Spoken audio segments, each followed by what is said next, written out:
नमस्ते दोस्तों। 9th class की विज्ञान विषय में आपका फिर से स्वागत है। आज हम लेसन नंबर 4 की बात करेंगे, रासायनिक बंध एवं उनके प्रकार। उस लेसन के अंदर कुछ पॉइंट्स दे रखे हैं, उन पॉइंट के बारे में देखते हैं कि कौन कौन से पॉइंट इसमें हैं। जैसे रासायनिक बंध क्या है उसके बारे में पढ़ेंगे, आयनिक बंध क्या होते हैं उसके बारे में, आयनिक यौगिक गुणधर्म क्या होता है उसके बारे में, सहसंयोजक बंध कौन से होते हैं, वो कितने प्रकार के होते हैं, जैसे एकल बंध हैं, द्विबंध हैं, त्रिबंध होते हैं। उसी प्रकार से सहसंयोजक यौगिक के गुण के बारे में, उपसंयोजक बंध के बारे में, और उपसंयोजक बंध बनने के लिए कौन कौन सी शर्तें दे रखी हैं, इन सभी के बारे में यहाँ पर एक एक पॉइंट के बारे में देखते हैं। इससे फर्स्ट इसमें दे रखा है कि रासायनिक बंध क्या होता है। तो रासायनिक बंध का मतलब क्या होता है कि कोई भी परमाणु अणु होता है वो आपस में एक प्रकार से अपना अधिक एक प्रकार से आकर्षित करने के लिए या उससे बंधने के लिए जो बंध बना होता है उसे रासायनिक बंध कहते हैं। जैसे यहाँ पर दे रखा है एक प्रकार से कि किसी अणु के अवयव कणों आयन या परमाणु के मध्य उपस्थित आकर्षण बल जो उन्हें एक साथ बांधे रखता है रासायनिक बंध कहते हैं। तो रासायनिक बंध का मतलब यानी बांधना होता है। तो कोई परमाणु अणु है तो उसको बांधने के लिए जिस बंध की आवश्यकता होती है उसे रासायनिक बंध कहते हैं। परमाणु अष्टक व्यवस्था पूर्ण करने के लिए इलेक्ट्रॉन का साझा अथवा उसका स्थानांतर करते हैं। ऐसे करके परमाणु एक दूसरे से सहयोग कर अणु बनाता है, और ये एक प्रकार जो अणु बनाएगा वो एक प्रकार से क्या करेगा, बंध बनाने का कार्य करता है। और बंध बनाकर एक प्रकार से जो है वो अपना एक प्रकार से स्थायित्व बनाए रखने का कार्य करता है। तो ये रासायनिक बंध के बारे में दे रखा था। उसी प्रकार से हम बात करते हैं रासायनिक बंध जो हैं, बंध बनने पर अणु की कुल ऊर्जा पृथक पृथक एक प्रकार से जो है परमाणु की कुल ऊर्जा से कम होती है। ऊर्जा में यह कमी अणु को परमाणु से अधिक स्थायी बनाते हैं। अर्थात जितनी ऊर्जा जितनी कम होगी अणु उतना ही एक प्रकार से क्या होगा, ज़्यादा स्थायित्व होगा। यानी जिस परमाणु या यौगिक एक प्रकार से क्या होगा उसमें एक प्रकार से उसके अंदर कम होगी, यानी जितनी ऊर्जा कम होगी एक प्रकार से स्थायी होगा।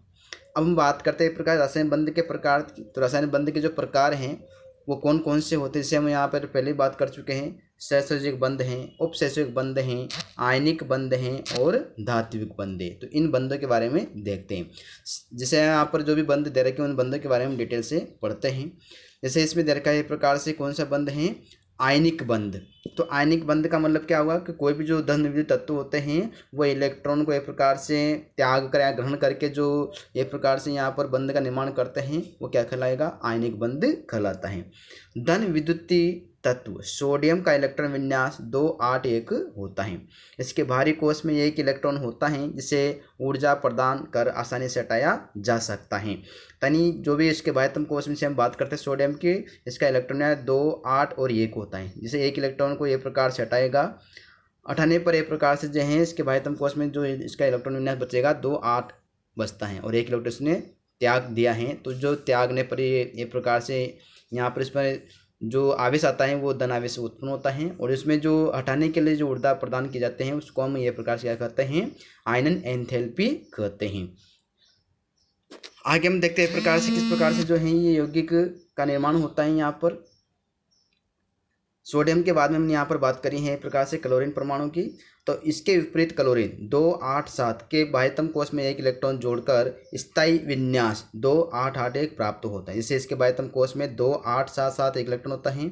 इसमें एक इलेक्ट्रॉन ग्रहण करता है, ग्रहण करने पर यहाँ पर इसका स्थायी जो है 2, 8, 8 प्राप्त होता है। तो यहाँ पर माइनस जो क्लोरीन हो माइनस में, तो इसमें जो ऊर्जा प्रदान हुई है जो इलेक्ट्रॉन जोड़ने पर वह ऊर्जा जो होती है इसको इलेक्ट्रॉन लब्धि एंथैल्पी कहते हैं। यानी ऊर्जा इस प्रकार से यहाँ पर जो है जुड़ता है तो जुड़ने पर इसमें ऊर्जा प्राप्त होती है, निर्गमित ऊर्जा को इलेक्ट्रॉन लब्धि कहते हैं।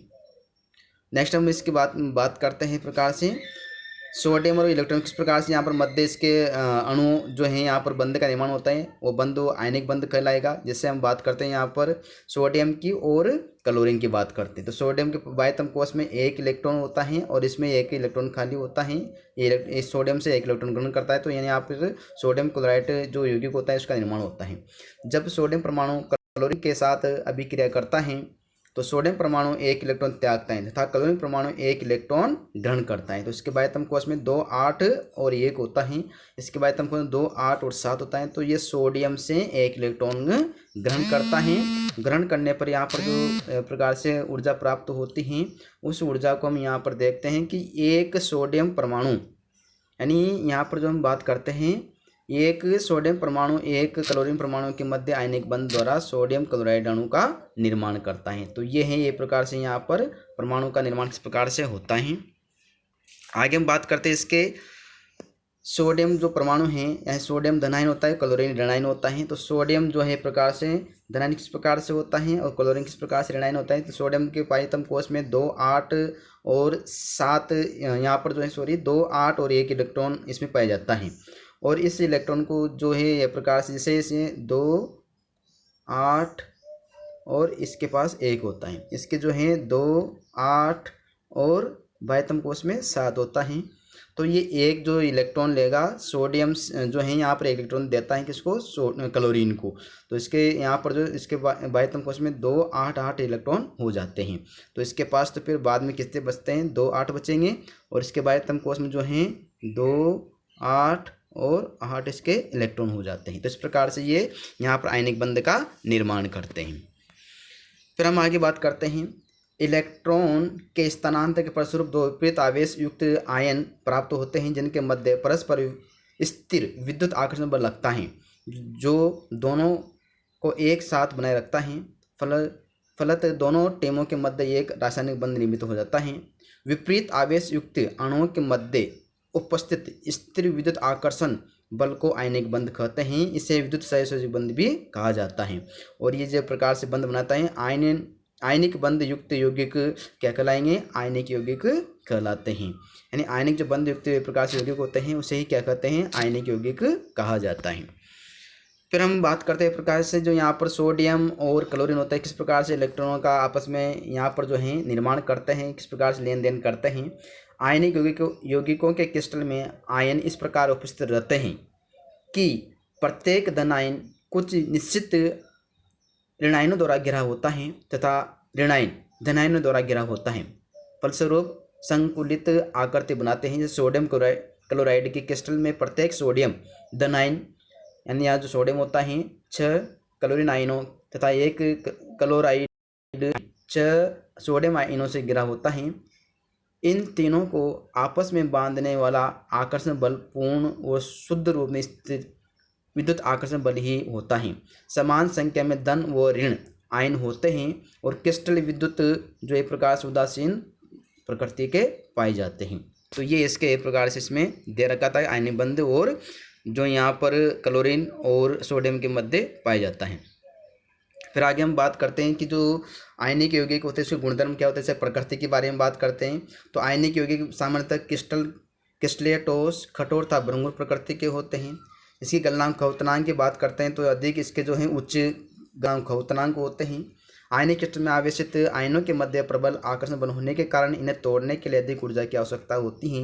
अतः इनके गलनांक और खवतनांक क्या होते हैं, उच्च होते हैं।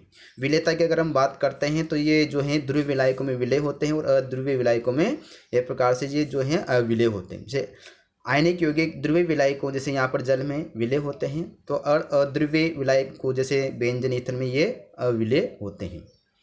चालकता की बात करें तो आयनिक यौगिक ऊष्मा के सुचालक होते हैं और तथा गलित अवस्था में एक प्रकार से चालकता को प्रदर्शित करते हैं। तो इस प्रकार से हम इसके देखते हैं आयनिक यौगिक क्या होते हैं। तो आयनिक यौगिक जो हैं आयनिक अभिक्रियाएं प्रदर्शित करते हैं जो तीव्र गति से संपन्न होती हैं या एक प्रकार से क्रिया चलती रहती हैं। तो इस प्रकार ये आयनिक यौगिक के बारे में दे रखा था। अब हम बात करते हैं सहसंयोजक बंध की। सहसंयोजक का मतलब क्या होता है, सहयोग करना और सहयोग करके एक प्रकार से बंध का निर्माण करते हैं।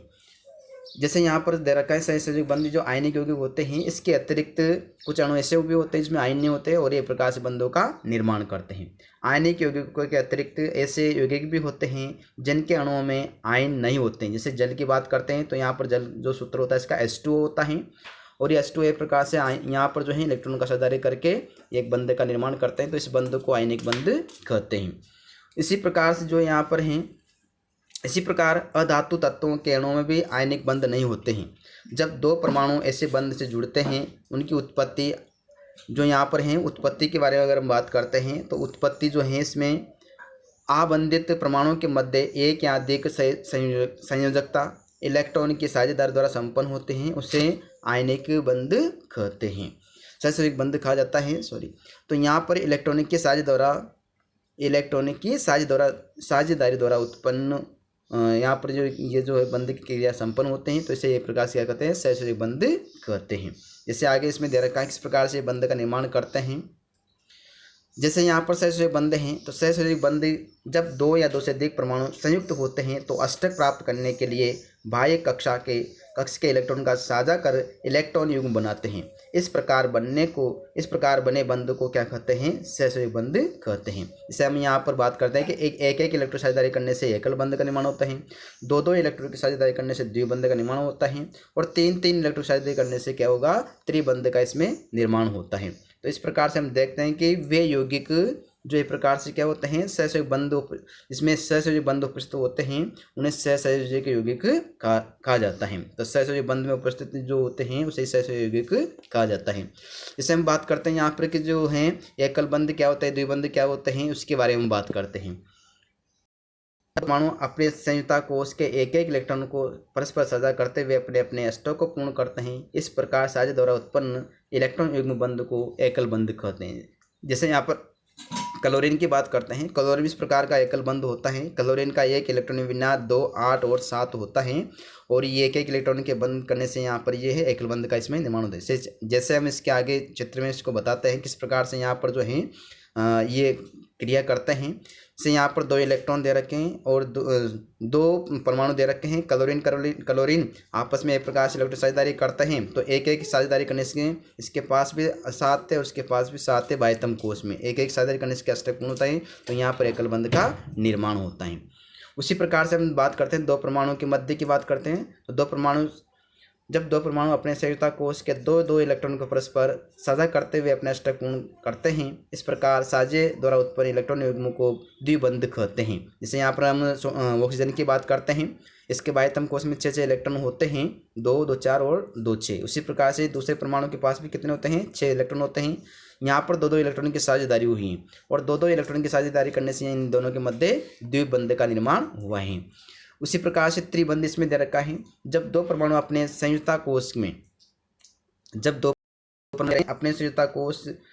के 3 इलेक्ट्रॉनों को परस्पर साझा करते हुए अपने अपने अष्टक को पूर्ण करते हैं, इस प्रकार साझे द्वारा उत्पन्न इलेक्ट्रॉन युग्म बंध को त्रिबंध कहते हैं। इसे नाइट्रोजन की हम बात करते हैं। नाइट्रोजन के बाह्यतम कोष में एक प्रकार से जो है इसमें कितने इलेक्ट्रॉन होते हैं, वो यहाँ पर जो है त्रिबंध का निर्माण करने का कार्य करते हैं। जैसे यहाँ पर दे रखा है 5 इसके इलेक्ट्रॉन होते हैं, तो 5 इलेक्ट्रॉन होते हैं तो यहाँ पर जो है 3 की साझेदारी करेंगे, और 3 साझेदारी करने से यहाँ पर एक प्रकार से जो है त्रिबंध का निर्माण होता है। तो इस प्रकार से आयनिक बंध और सहसंयोजक बंध के हमने आज इसके बारे में बात कर दी थी।